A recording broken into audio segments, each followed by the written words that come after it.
some Q&A going, so bear with me and I will get us started.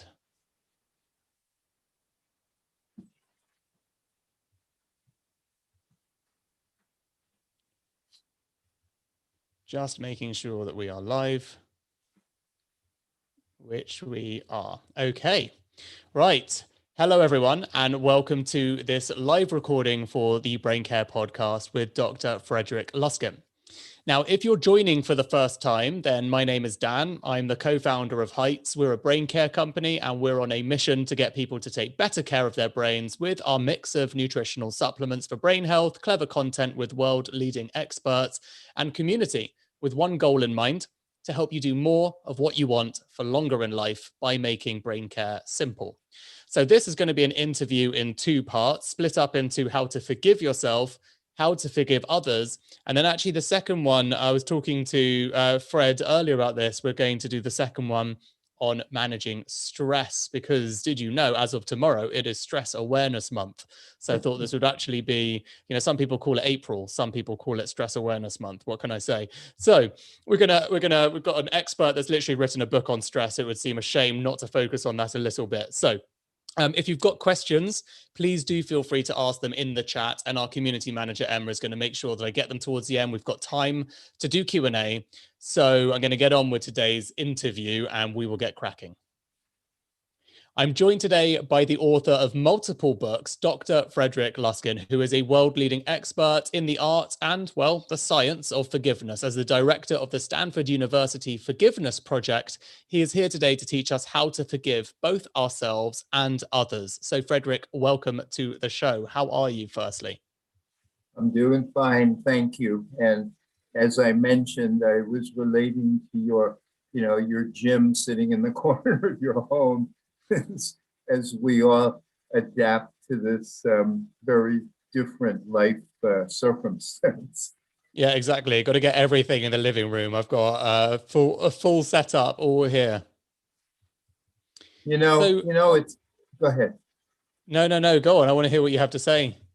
I was thinking of how you introduced both me and your program in terms of brain health.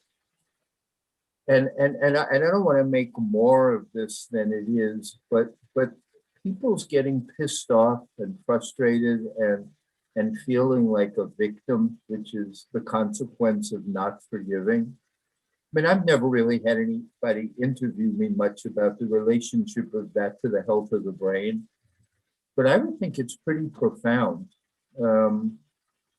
If one looks at life with mistrust from past injury, or with real shame or criticism of oneself for what one has done, that can't be optimizing one's cerebral function.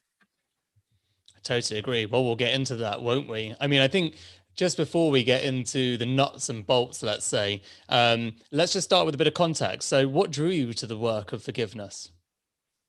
What drew me? I was really hurt by somebody very close to me a good number of years ago, and really suffered for years and had no clue how to improve my life. And it was a betrayal by a very close friend, and I was a mess. And embarrassingly enough, I was just about a licensed therapist at that point, and didn't have a clue. And it was only when, I think it was my wife who said, Fred, this isn't who I signed up to be married to. Like, you're too bitter and it's not working. And that spurred me to think of, well, what do you do to get rid of this stuff when the person who did it showed no inclination of remorse or anything? And it forced me to confront that unattractive little word called "you forgive them." And I didn't like that word, but it was exploring that word that allowed me to move on from the injury. And it spurred me, because I was at that point just entering my doctoral studies to get a PhD at Stanford. And I decided to do my dissertation on a forgiveness intervention and use what I had used to like crowbar myself out of a pretty deep pit. So, that it came out of my ignorance, and then my ability to do, they say those who can't teach. Mhm. So that was my next step of since I can't do it, I might as well try by teaching others. So usually before I had any practice of doing that, I would jump straight into some questions. And especially when I speak to scientific experts or academics, they would always pull me back and ask this question. So I'm going to start here, which is, shall we define forgiveness properly so that we can understand what we're talking about? With any of the deep, ineffable human qualities, it's not fully definable. Like you can't fully define love or or happiness, and psychologists and people like struggle to nibble around the edges with it. But we started with a definition of it means to take the offense less personally. So instead of like personalizing it, it was there to harm me and they did it to harm me, to depersonalize some of it, to take responsibility then for my reaction to the hurt, which is to calm down, change my story, like stop blaming so much, and to create a better story around what happened that wasn't so crippling to my well-being. So that's where we started with our forgiveness work. What we added after that was forgiveness is making peace with the word no. That is a long ago hypothesis, a Freudian hypothesis, that frustration is at the heart of aggression. What we came to see after looking at all of the myriad of people who have gone through our trainings was they were all upset because something in life didn't work out the way they thought it should, or it didn't accord to the picture they had of what they wanted their life to look at. And they couldn't forgive the fact that the picture of reality was different than the picture that they had in their head of how it should be. And it all came out to, you want one thing, you got another. You make peace with no. That was our evolution from what I just shared with you prior. Yeah, it makes sense. So, I mean, there's two sides of forgiveness, really, as I see it. Anyway, don't let me put words in your mouth. You're the expert, but just on a human level, on a student level, let's call it. There's forgiving ourselves and there's forgiving others. So, my question would be, why do we struggle to forgive ourselves? And have you got any good examples that you've seen of this over the years that you can share and how they managed to do it? I'm gonna start by saying something that may be provocative to you, but I think the world's problem is that we forgive ourselves too much. That human beings on the whole tend not to take responsibility enough for their actions, tend to blame other people for things that go wrong, and tend to give themselves passes for bad behavior, while too often holding other people hyper accountable for what they do. So if I had to list in the forgiveness world that I've lived in, that generally speaking, individuals are too forgiving of their own bad behavior. They can participate in genocides and give themselves absolution. They can do all sorts of things, racism, sexism. I mean, and be very justifying of their behavior. So that's the biggest thing that I would say. But underneath that, there's a selection of humans who, for whatever reason, whether early childhood experiences of certain kinds of rejection or whatever, they tend to be harder on themselves than they might be towards others. They might, take more responsibility in a relationship, take more of the blame for what went wrong, and have a very hard time being their own friend. For that percentage of the population, which is relatively small, um, self-forgiveness is a big issue. And, in particular here in the United States, because of Black Lives Matter, like there's a question is like, what do you need to do? Because before your self-absolution makes some sense. And part of the self-forgiveness, the necessity of it is, one, you have to truly admit that you did wrong. Like self-forgiveness is not like cheap. It's not a cheap pass. It's, I made a mistake. I did something diabolical, or I simply screwed up. But one, it was my behavior that two caused harm to others. Like that is the core of self-forgiveness, that I did X, it harmed Y. I make that deliberate link. And then I recognize that I have to do, I'm going to say, three other things before forgiving myself means something. One is I apologize where I can. Two, I make amends where I can.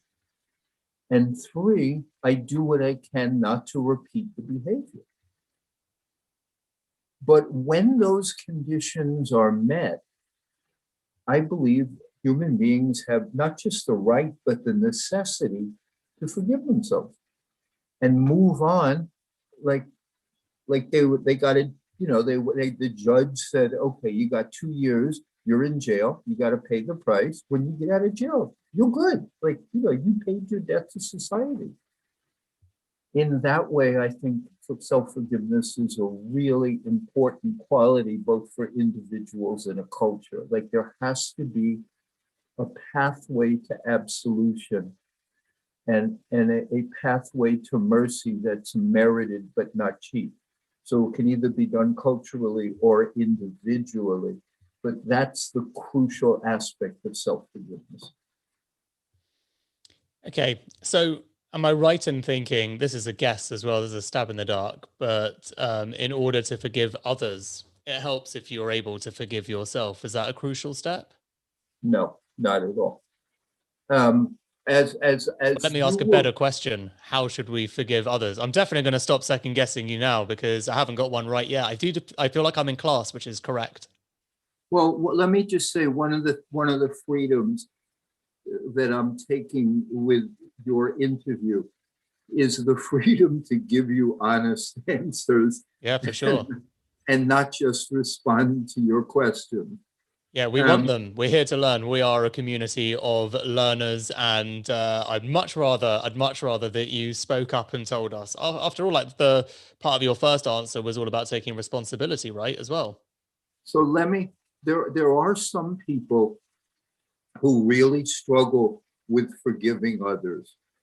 And for those people, forgiveness is essential, because if you don't let go of either your bitterness, blame, or self-pity, I believe they will show that it does real brain harm. Like, unregulated anger is not good, but it also allows one, as Desmond Tutu says, without forgiveness, there is no future.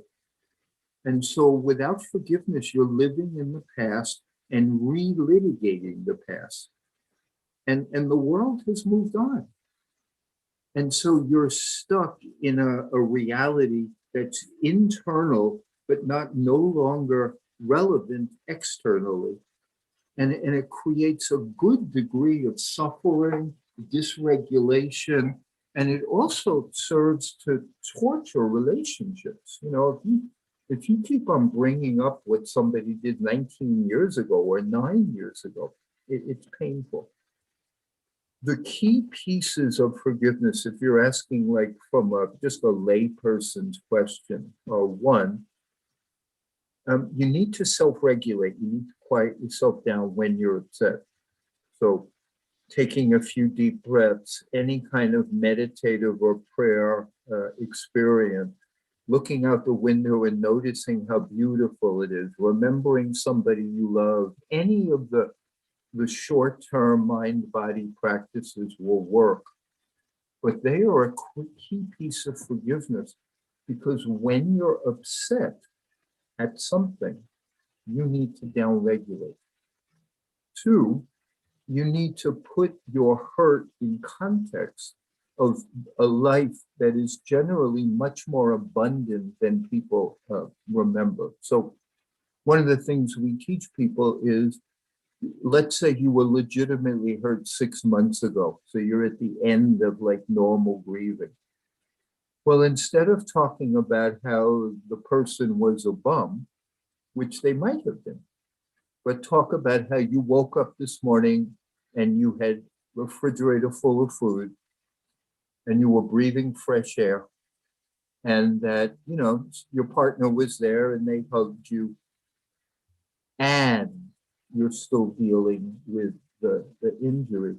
That's more truthful. That's a much wider truth that after a while slows down the bitterness and the self-pity. So there's self-regulation, there's kind of gratitude, there's simple cognitive behavioral CBT principles, very simple ones, like, the most simple one is what I'm telling myself true. Is it true that 6 years ago my partner had to make a better decision? The answer is no. Just as simple as, so we teach a handful of very simple CBT practices. And the last piece is we teach people to stop telling the grievance story and start telling a healing story. So those 4 qualities are the specific like techniques that foster forgiveness. Are there any examples of scenarios in which people should be given a pass in terms of forgiveness? So have you experienced some kind of pain that's almost exempt from the rule of requiring forgiveness? And I guess what springs to mind is, there's a lot of very inspirational Auschwitz survivors that talk deeply about finding freedom in their forgiveness for their captors and stuff. So, and that's one of the most extreme examples we understand from history, right? So, if they are able to, there's usually the marker, right? If they're able to, Viktor Frankl's a very obvious one that springs to mind. If they're able to do this, then aren't we all? But do you think that there are examples where forgiveness isn't appropriate? Yes, but let me give you I think a better answer to the first thing you said. Was you want to look for the average person's nobility when you think about forgiveness. So you want to look at the partner who is cheated on them, and then still treats them decently for the sake of their kids. Like the world is held together in little ways by people like getting over their bitterness in ways. And those are the stories that I try to honor, because forgiveness is much more important for the people close to you than whether or not you can forgive the very occasional atrocity or terrible thing that happened. It's one of the crucial social lubricants, and is one of the things that has been proven to be essential for any long-term committed partnership. So that's my pushback there. Forgiveness, it's not that it's not appropriate, but there are situations and time when it's probably not skillful. So you don't want to forgive right away. You need to sit with your suffering, and you need to grieve, and you need to deal with the emotional like upheaval. and you need to process stuff and grow from it and understand. And you even need to contemplate, revenge. You need to explore your humanity before you decide that, no, that's not going to get me or the world where I need. I need to let this go, but you have to have something to let go. So that would be the biggest caveat. The second is, there are many situations where if you use forgiveness as like a greasing towards reconciliation, you want to be very careful with that, because some relationships are not healthy to stay in or rejoin, even though forgiveness is not the same as reconciliation. You want to be very careful that you don't use forgiveness to give an abuser or somebody like that an unmerited other chance. So those are the two biggest concerns around forgiveness. And the other thing is, you want to be very careful not to forgive too easily for other people. It's our suffering and our grit that we're dealing with. Got it. Okay. So to crystallize all of those deep learnings down, what would be your top 3 tips for people learning how to forgive better? How to forgive themselves. One, look in the mirror everywhere you go. Remind yourself that you're as imperfect as everybody else. That they didn't make a mistake and make you perfect. That you're just another person on the planet who's imperfect. 2, as you go through life, you're going to do things that hurt other people, in the same way that other people are going to do things that hurt you. Therefore, you have to be willing to absolve human beings of their humanity and absolve you of your own imperfections. And 3rd, give you and the whole human race some slack, because figuring out how to be a human being is so difficult, and the roadmaps are so imperfect that we're basically all stumbling blind and doing not the best we can, but it is really hard to master this game. So within those contexts, those are framings where forgiveness of self is possible. Amazing. Thank you, Fred. Thank you for your insights. You're welcome. Okay. We are done with the first episode, so we'll go straight into episode 2. And if you're listening live, then just know that we are coming to Q&A afterwards. So we'll do the second episode on stress now, and we will head to Q&A. So obviously start preparing your questions, and we'll make sure we get them all over to Fred. So are you ready, Fred? So did that work for you? Perfect. Thank you. Okay. I mean, I can talk for a long time about this. So I wouldn't worry about it. Not only can I talk for a long time, but that's what editing is for. So well, that's there's that professoritis. Yeah, exactly. We'll this is going to be the polished branditis. Don't worry, it'll come together as a perfect podcast episode, and I'll be able to share it with you. So much the same in episode 2. And you were okay with my pushbacks. Most people, most decent, I'm serious, most good interviewers welcome the guests, say, 100%. I mean, I'm very much here to learn, as are our audience, right? So I genuinely, I love doing this so much because I get to learn. I get to geek out with all of these random things, these very important topics in life, but quite, niche, specialized topics, and get to speak to world experts about it. So if I'm not being corrected, then I'm not learning. I mean, because, my knowledge is this wide, but it's that deep in this wide. So, and that's what we're here for. So this is going to be very relevant because, as I mentioned, we've got a bit of an internal joke about it because we found out that, you know, April is Stress Awareness Month, which we thought was a bit much because a whole month focusing on stress might just cause more stress. But we will find out when we're talking. But I thought once we established that, I thought it'd be very useful for our audience to actually delve into stress, as you've literally written a book on stress. So I'm ready Is to go. Are they talking about in Britain about just the real like stress effects of the coronavirus lockdown and stuff? And so the Stress Awareness Month thing is actually a global thing. Okay. Yeah.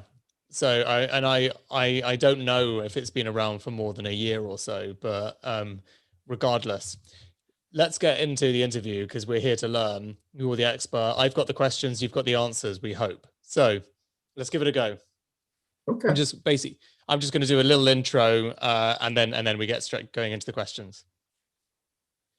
In today's episode of the Braincare podcast, we're interviewing Frederic Luskin, again, the director of the Forgiveness Project. But this time we're going to learn all about stress, as Frederic is the author of the book Stress Free for Good, which ultimately sounds like the kind of thing we all want. So firstly, Fred, welcome back to the show. How are you?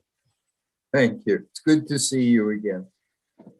So what drew you to write a book on stress would be my first question. I know that many of us experience it, but we don't all write a book on it. So is there a backstory there beyond just academic curiosity?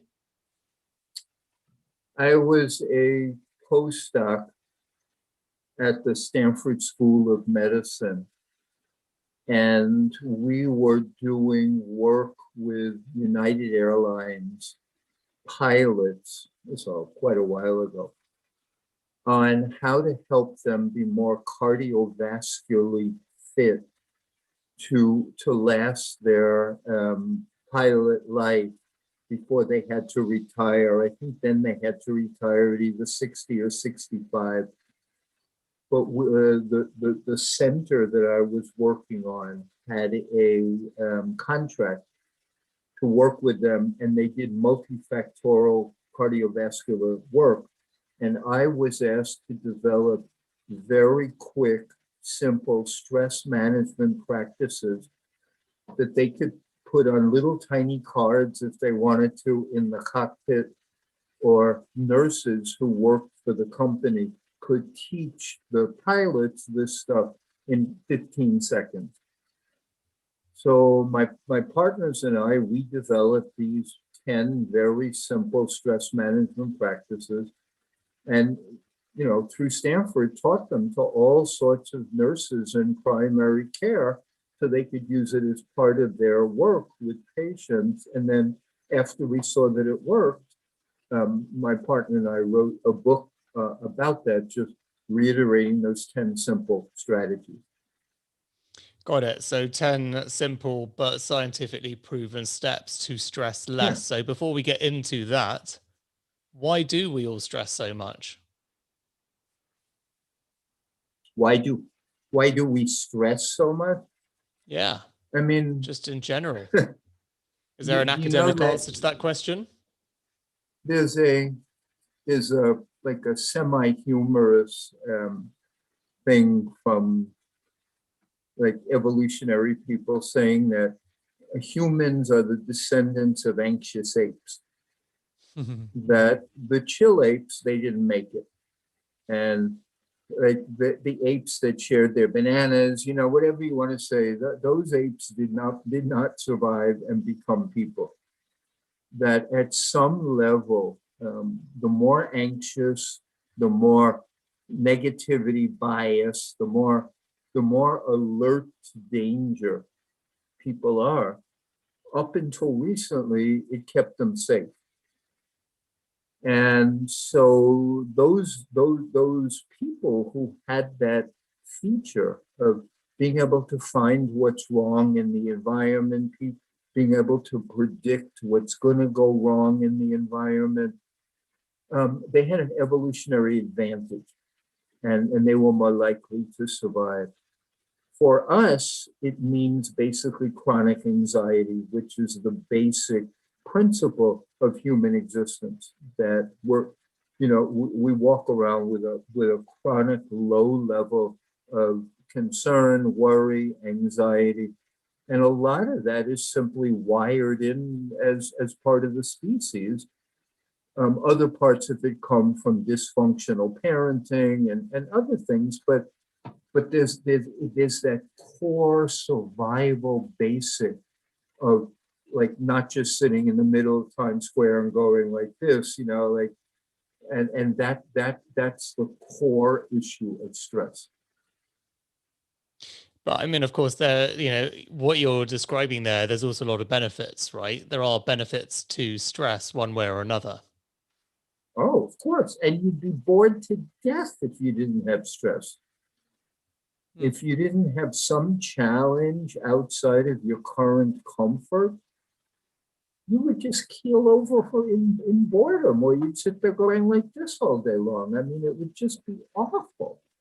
So, and then they do have that distinction between, stress, difficult stress and eustress. Some of the eustress pushes us to accomplish and succeed. The key pieces with stress, though, are they episodic, and how intense are they? So we like short-term stress. I mean, obviously not getting hit by a bus, but we like things that challenge us or push us or even make us very, alert for a short period of time. What the body doesn't handle well is chronic stress like that. And there are limits to how much intensity we can take. So if you're at work and your boss gives you a challenging work problem and you have like one day to it, well, that may be fine. But if the challenging work problem takes the next 6 months, like that would kill you. Or if it takes 2 hours, but you're running around with absolutely franticness. So that's also difficult too. So we need some challenge, some stimulation, something where things aren't going to stay exactly the same, but they have to be within some species-wide / personality limits. Okay, that makes sense. Obviously, I'm aware that the core crux of your book was these 10 steps. So I would love to know what the scientifically proved life skills are to reduce stress and increase happiness. So over to you. There was nothing unusual about these 10. And the science that we did was doing research that showed that these 10 were very, very good. But, here's one. And it's been proven by other, factors. But like, if you don't have anything better to do and you're not happy, just smile. Like a real smile. And they've done research to show the difference between fake smiles and real smile. So a real smile includes the mouth and a little bit in your eyes, so, but those fake frozen smiles are just this, but the rest. But a real smile will change your mood. That's one. Another one is just take a minute or a second even, and remember when you helped somebody. And just stop and remember when your purpose was to be of help. So that lowers stress. Or as anybody will have taught, just relax your diaphragm. Take 2 or 3 slow, deep breaths. And you'll be fine. I hope you see what I'm saying. These are incredibly simple. There are others, but they're aimed at being able to be done anywhere, anytime, by anybody in a short period of time.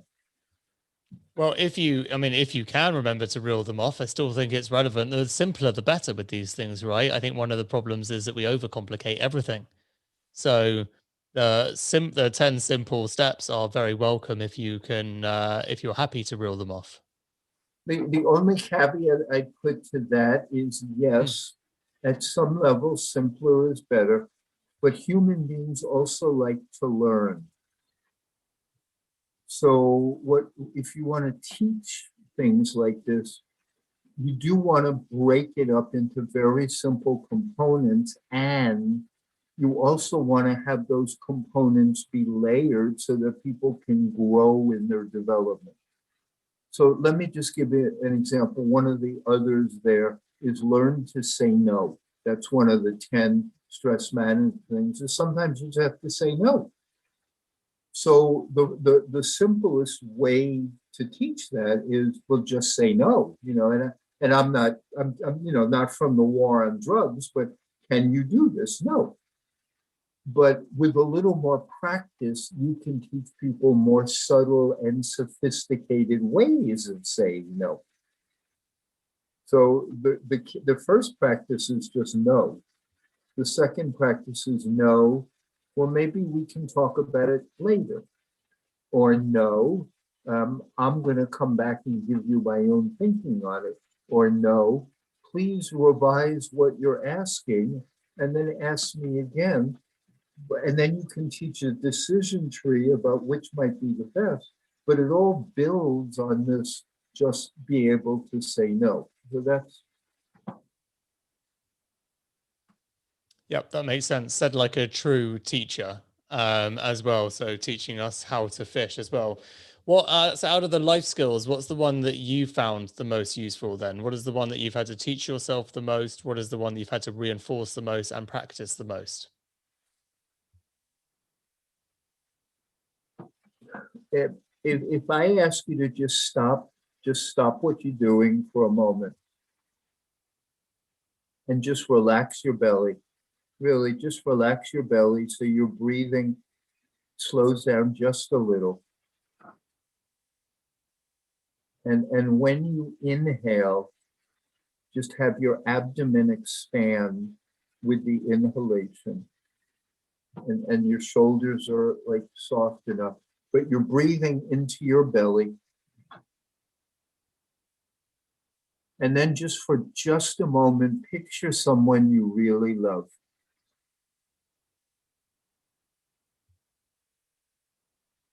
And allow your belly to still sit there. That's probably the signature practice that we have used for 25 years, 20 seconds maybe, but it's the belly breathing and then the affection.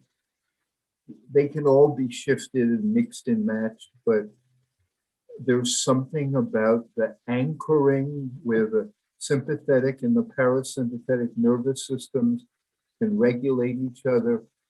And then when you think loving, positive thoughts, you're safe.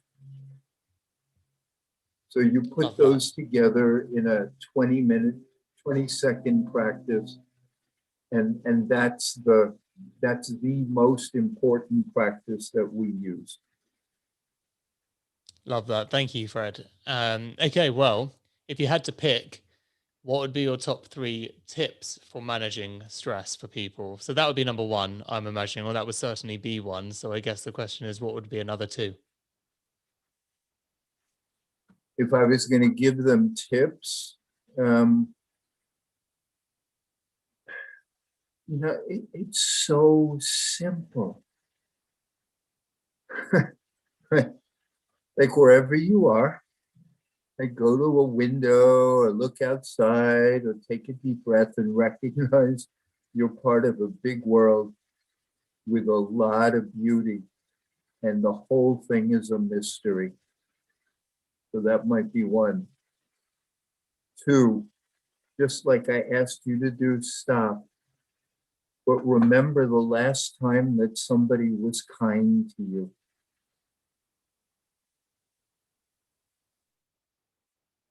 And this is a cognitive strategy.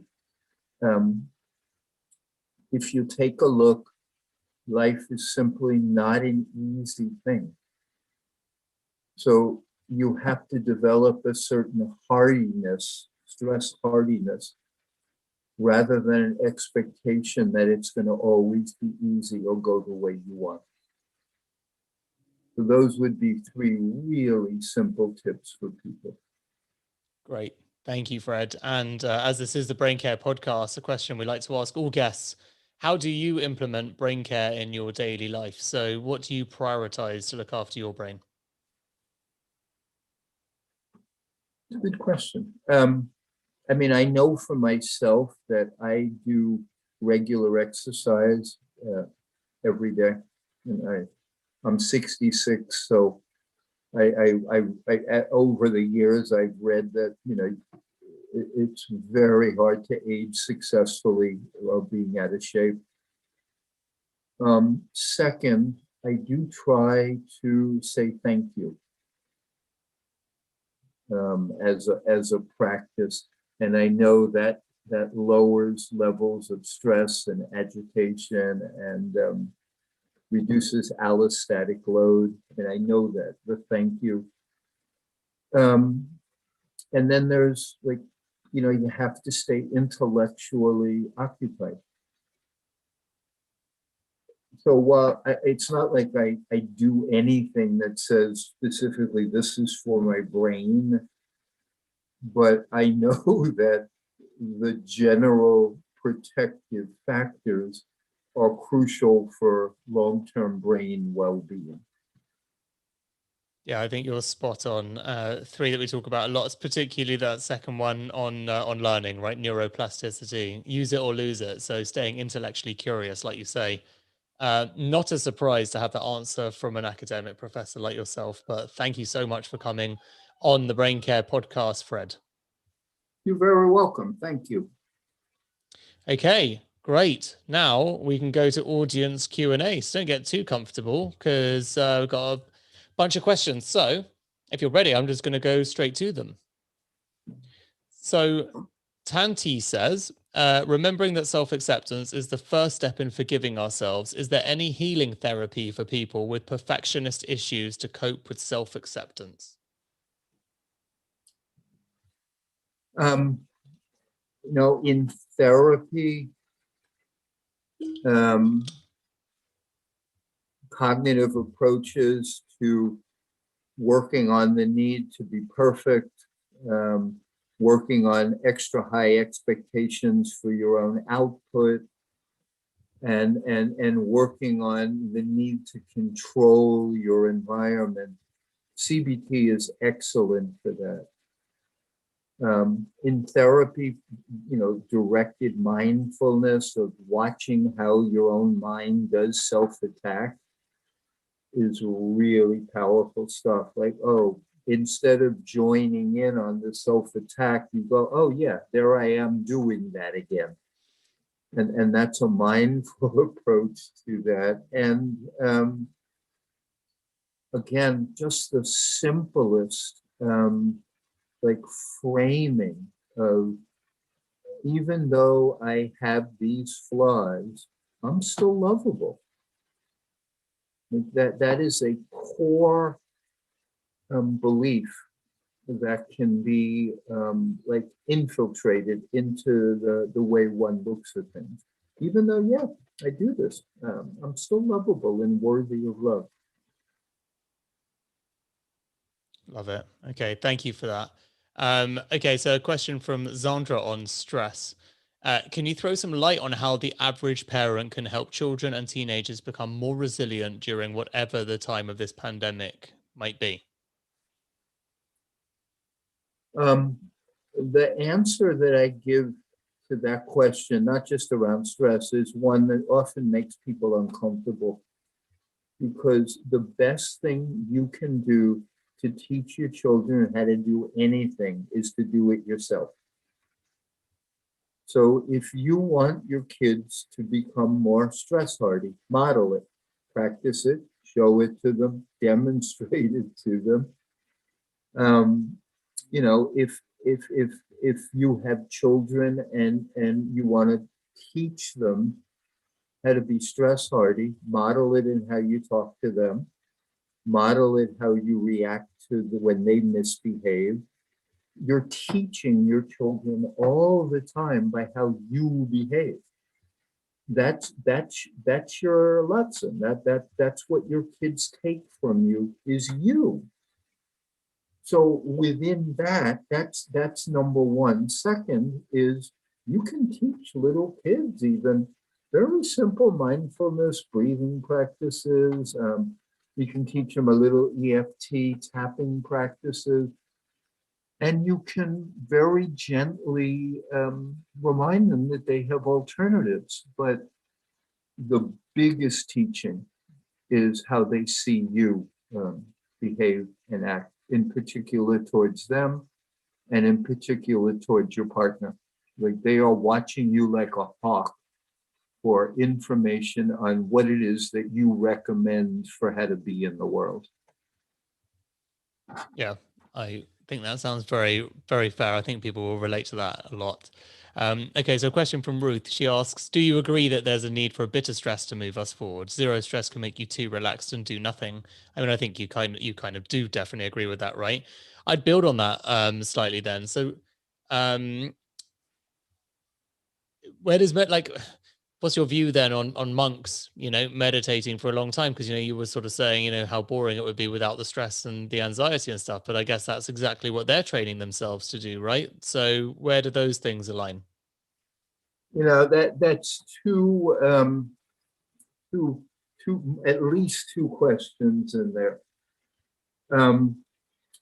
The basic practices of meditation are not primarily for stress management. They're for self-awareness.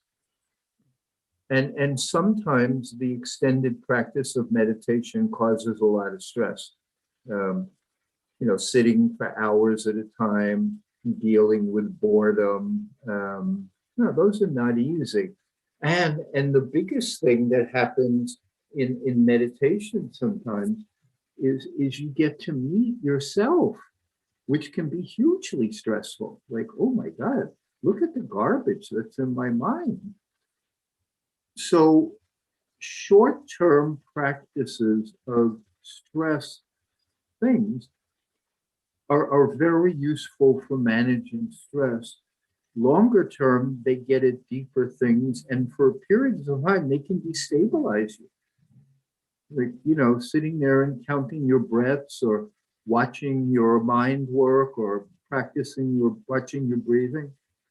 Those can cause real difficulty as you work on all sorts of things. It's the question that's in there too is the question of motivation. And I'm not convinced that the only reason we do things or get stuff done is stress or threat. I think human beings can be motivated very strongly by love, by service, by care, by affection, by goodwill. And sometimes when you get rid of the stress, the better motivations emerge. So when you're not doing things just to get done and rushing around like a chicken without its head, sometimes when you sit still for a minute, you think, wow, I want to do this well, or I want to contribute to the world by what I'm doing, which is very different than threat and stress-based motivation. And so that kind of motivation does tend to emerge more through, in particular, meditation or quieting practices. Okay, that makes sense. Thank you. Okay, a question from Nikki. She says, often we hear forgive and forget. It might be easy to forgive, or so we think we have, but not necessarily easy to forget. Does that mean we haven't really forgiven? And when do we actually know if we have truly forgiven? You don't want to forget. That's a mistake. Forgive and forget is bad advice. What you want to do is forgive and remember differently.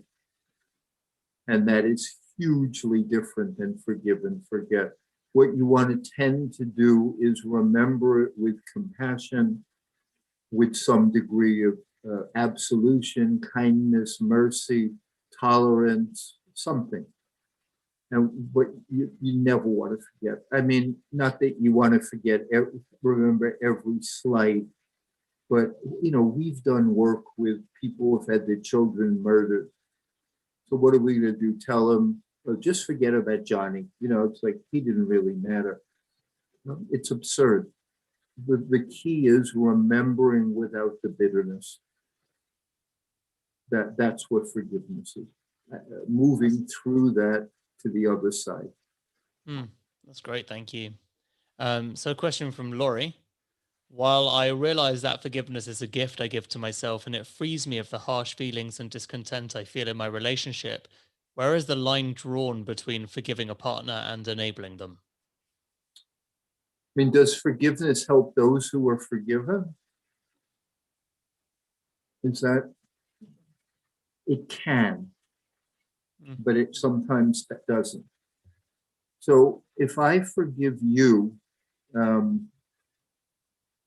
and it's legitimate, then I've like cleansed out my inside.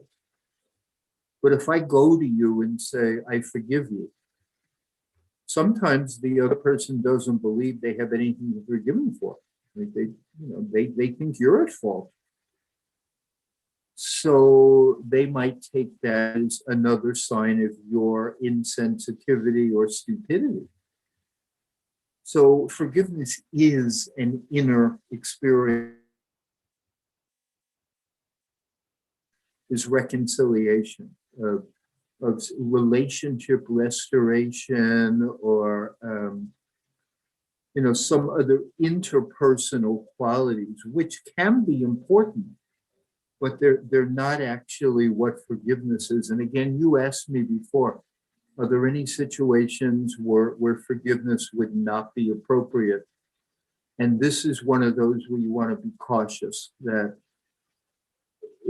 if it's a contentious relationship or with a person who simply can't see anything but their point of view, you may not want to share any of it with them. If you're with a person who is amenable to discussion, then it can be important to say, I held a grudge and now I've resolved it. But you have to be careful in analyzing who it is you're in relationship with. Yeah, great answer. Thank you. Going to go to our last question now because we're running out of time. We've got an hour and you've been very generous with your time. So a question from Calendar. Why do we ruminate and reopen old wounds even when we'd know we'd feel better if we just let go? What emotional purpose does that serve and how do we stop? I believe rumination is a really key part of our mental health when it's judicious and reasonably short term. But and this gets to my understanding of brain health is when things don't go the way we want or things go wrong, it's a tremendous disruption to our sense of safety and order and control. And sometimes part of the process for making peace with that is obsessing with it for a while. Like it's just like life so disrupted me and so challenged me that is all I can do is like play it and play it and play it and play it until I believe my brain again restabilizes around it, or around a changed reality. That's different than OCD or people who just obsess about things. But in difficult circumstances, sometimes our sense of reality is altered and our sense of fair play has been deeply challenged. And to not like, how'd that happen? What the hell's going on? Why did they do that? I can't stand this. And over for really serious things, that can be very useful for a modest period of time. It also gives you time to assimilate the information. It's just when it gets perseverative over time that you want to be careful with it. But to push it away simply because it's uncomfortable, it is not in your best interest. Yeah, great. Okay, thank you. And I guess common sense prevails there. I'm going to ask one final question because actually I saw it pop up from Sandra, and I have wanted to ask this myself, which is, when does one know that they've truly forgiven? Is there a way to actually know? When you talk about it and you don't get upset. Okay. So when you say, my third grade teacher was not nice to me. In fact, they hurt my self-esteem for 3 years, and you can talk about it just like anything else, then you know you're clean. Yeah, that makes perfect sense, actually. Thank Yeah. you, Fred. That's been brilliant for not just me, but for everyone in the audience that's been able to get their questions answered. So I really appreciate you coming along. And for anyone, and this might even be interesting to you as well, Fred, but we've just agreed our next YouTube live with Dr. Aubrey de Grey. Are you familiar with him?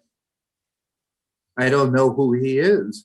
Right. So he is the, I guess, founding father, if you look it up on the internet, but founding father of the longevity movement. So I'm sure you're familiar. Wow. There's a lot of energy going into how to help us age slowly, extend our lifespans, etc. And so our next YouTube live event is going to be in 2 weeks, basically today. Well, actually Tuesday, but still, so 13 days away, with Aubrey de Grey.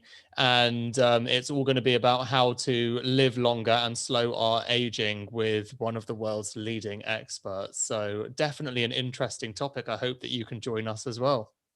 Thank you so much. And thank you for inviting me on. Well, thank you for inviting us into your home with this. So really appreciate everything, Fred. And I hope that you have a lovely rest of your day. And thank you to everyone that's been tuning in. Bye, guys. Thanks, Dan, and take care.